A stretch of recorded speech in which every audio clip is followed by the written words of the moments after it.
Welcome back, ladies and gentlemen. And yeah, I want to thank the Hong Kong Jockey Club team for what was a wonderful and a very generous presentation on our behalf to see the reality of what happens in a situation like that. We saw earlier, obviously, through the video imagery, what it looked like, but to actually see it happening effectively in real time, and the amount of time that there is to make a decision, a stop race decision, is probably the one takeaway I took, which is, you know, for us watching it, you can pause to reflect, but for Stephen upstairs, when he's watching it and taking the information to decide, no, this is a stop race, and the stakes are high. I mean, you're making I presume you make the decision based, obviously you make it based on the situation in front of you, but there's always the pressure to keep running the race, and you've got to do the right thing. Conscious that we didn't have an opportunity for questions downstairs, it wasn't maybe an easy environment for questions. So if anybody has anything that they'd like to ask of the Hong Kong Jockey Club team, we have a couple of moments before our next address, or if there are any comments around how internationally there are any similar moves to reenact that, or to maybe come up with a similar type of drill that works around internationally. So if anybody has questions, now's probably the time we can take them. Yes, thank you. We just get a microphone to you. I'm conscious actually for the rest of the day and a half we are filming, so we need to hear the questions for those who might log in later. Thank you. Go ahead. I had a question about the dealing with the jockey who was fallen behind the horse, because there was a paramedic doing head stabilization, but he was really close to the horse's feet. And I wondered, is there a point at which it's too dangerous to do that because you may get kicked? Or would you just think it's so important to stabilize the head that you should do it, even though there might be danger from the horse? I just pass the mic to your colleague and I'll get a second. Well, I think, of course, we communicate with our vet colleagues. And usually the vet colleagues will arrive at scene first, and then they will do sedation or anesthesia, and to sedate the horse and make it sleepy. And then afterwards, we'll communicate and perform the initial management on the injured rider. So I think we have to make sure ensure the scene safety first. Yes. And presumably you have 30, 40 seconds before it's too late to call the stop race. What's that time frame that you have before you have to call the stop race, before the horses have actually come around again? I think Stephen, the head of race day operations, called the race abandonment. Yes. Rather than the medical team. Yes, so he's just monitoring to make that call. Yes. Very good. Anybody else, just when we have this opportunity to... Thanks. Yeah, huge thanks to all the team. There was a massive effort there, and I think it just shows the number of personnel that are needed in circumstances like this. We've just completed similar training to what's been undertaken in the UK and here in Hong Kong. In Ireland, we've all 26 racecourse staff, medical team and veterinary through the training course. I think my sort of take home from what I've seen today and from what we have been doing in Ireland is when you have an incident that involves both the human and the equine side, you need all teams to understand the protocols, to work together. I think a lot of the time, the first time we come together as a team, or possibly the first time we meet each other, is when we're in a very high pressured situation. And the stakes are high, not just for the jockey who may or may not be injured, but for the horse that's injured. And then depending on how big the meeting is, we're in a very public-facing stage, and a lot of scrutiny, and everybody has a camera. So it is a very high-pressured environment, and I think those teams knowing each other, I think a very key point that Susanna made earlier is identifying who is in charge. You really need a lead vet, a lead medic, and a lead track staff.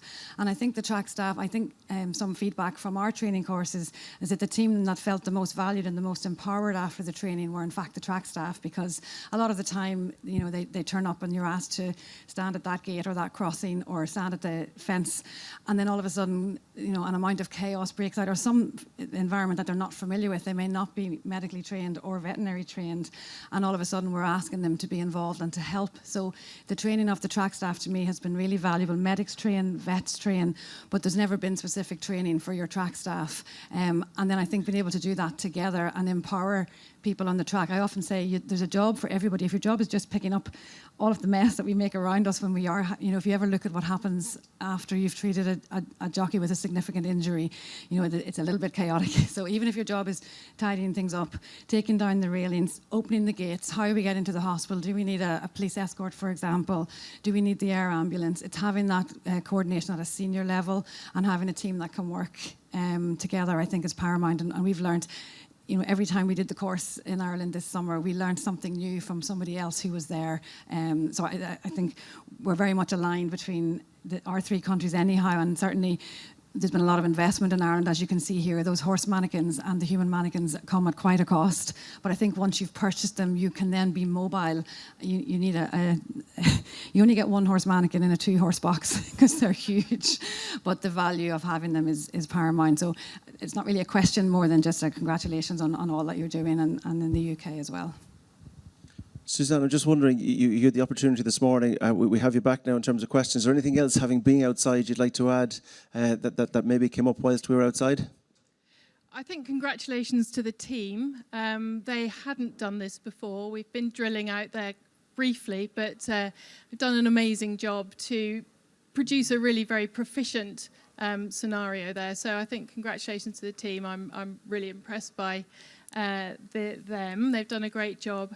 And I think from our point of view, the institution of a meeting before every day's racing between the clerk of the course, the ground staff team, the doctors and the vet and horse handler team has made such a difference. We know who each other is. We discuss any recent challenges challenging situations that anybody's been in. There's a joint learning, and there's just a group understanding of roles and respect for each other in the process. So that's been a real positive going forward. And that connection must be key, because when the situation happens, the medics go to where they should, but all of the supporting people can play a big role in clearing the way on big festival days where you've got to get traffic in and out, air ambulances coming in, all of those possible scenarios that you have people who jump into position, they know what to expect.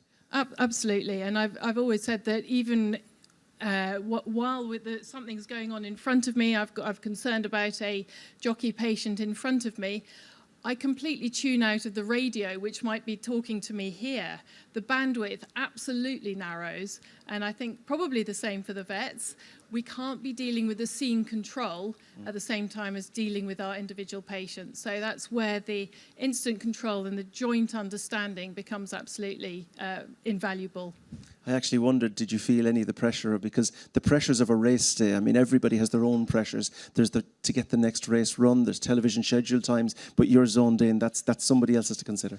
I have to make it somebody else's to consider. Absolutely, as you'd expect. It is a massive consideration, obviously, but it needs to be somebody else's. And that's why the communication around you is so important, that everybody who needs to know, like Stephen said earlier, the next of kin or the clerk of the course or whoever it might be, everybody is as informed as they can reasonably be. Absolutely. Are there many crossovers from equestrian, you've been to the Olympics, etc., that racing is at an advantage or a disadvantage from, or are they just two different sports, albeit the horse is the common denominator?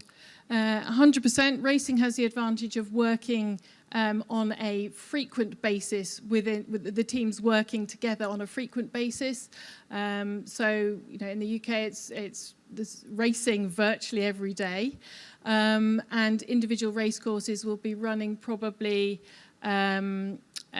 every 2 weeks, maybe every 10 days. So the teams do come together, certainly on the point-to-point courses, which I also cover, so same rules of British Horse Racing Authority. However, that's run by amateurs who are doing it once a year, maybe for the first time. So it's been it is a massive mission to try and create a similar sense of team and communication in the middle of a field, in the middle of Exmoor or Wales. That's a challenge, and I'm sure you find that the same in Ireland. So the amateur racing is tricky. The eventing is, again, very different. So, for example, at badminton horse trials, it's once a year, and there is an enormous crowd. So there is all the pressures of that. You can end up with medics and vets coming out of the crowd and becoming involved in the scenario, which is not ideal, but it can happen. So, yeah, that adds a whole other pressure onto it as well. And of course now screens, cameras, photographs, that it's becoming, not for you who's dealing with the rider, but as an industry it's something else we have to deal with, because there is a certain urge, I suppose, that people now have to get the image, if you like, and for many, many reasons it's something we have to be careful of. Absolutely, and I think none of us feel comfortable being recorded doing what we are doing, but we have to expect that, I think. I think in general the public tends to be more concerned about the horse than about the jockey. We have to maintain our focus on both.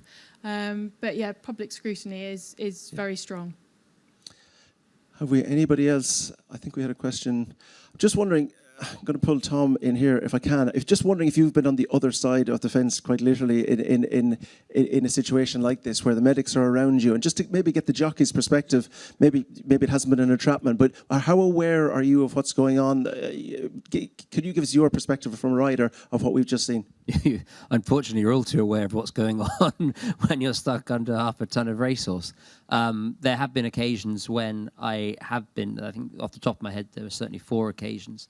And the only issues I had from a jumping point of view were 2. Certainly one of those occasions was on a bend rather than next to an obstacle. So that took a little bit longer for people to come and get to me. Things have changed dramatically. I suppose the first time it happened to me was best part of 20 years ago, where fortunately it happened to me at the last at Fontwell. The fence attendants seemed to run in the opposite direction as I was stuck underneath a winded horse. But fortunately there was a jockey running around the track, and he was able to sit on the horse's head and relax him before help arrived. I broke my cheekbone at Fakenham in a similar situation, getting kicked in the face by one that I got trapped underneath. So it's not a very fun experience. It's not for the faint-hearted, those that are coming to rescue you, and a lot of it is potluck, where you land and where you are. But it gives me enormous, from my jockey's hat on now, the speed at which people are able to react, and the fact that everybody is so well versed into what's happening. They're not standing around waiting for a decision to be made. They're able to go in and know exactly what to do. I think that point you made around the on the bend, we all expect fence stewards. I mean, many of us might, with flat racing, it is that bit more difficult, I suppose, because your falls would normally be at a fence, and therefore you have fence stewards to start the process of flagging if it needs to be bypassed the next time around. You have a little bit longer coming around. You're not going quite so quick. But out there's no fence steward as such. It's wherever the situation becomes apparent, you've got to move quick, and you have a quicker decision to make in flat racing because they're coming around that little bit more quickly. So it is the difference between flat and jumps, albeit you fall more often over jumps. The flat challenge is very, very different, I assume. Yeah, and I think I would very much echo what Tom says. Every single entrapment scenario is different. We've had a fairly standardised scenario that we've been talking about today, but every single one is different, and it presents its own challenges. So in terms of extrication and decision making, they are all very, very different. Yes.